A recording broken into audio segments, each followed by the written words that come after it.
มาเลอะรถยืมก่อนที่ย้อยแยงภาพบรรยากาศมาบุญกินเจียงหรือว่าบุญเปียเจ้าของสนเผามงนี่ก็ย้อยแยงรมเยาะซะนะ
อยู่ติ สบายดี โอ้ยเนาะคือ2 โมงก็แท้เอาว่ะ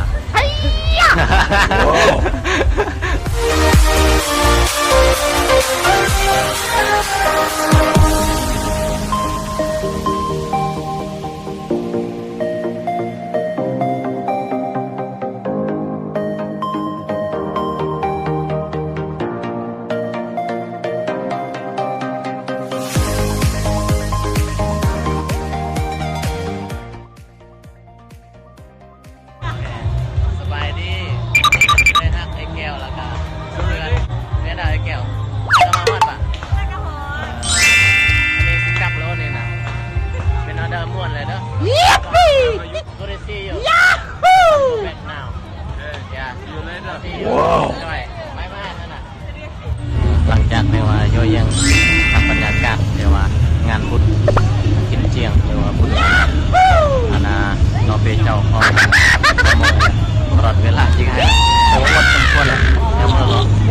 โอ้สุดยอดเลยเมื่อกี้นะแล้วก็มันลุยเนี่ยซองเราเบิกอะมันจะเมื่อก็ไอ้ปุ๊บเยอะในอันน่ะคลิปต่อยอดอันน่ะ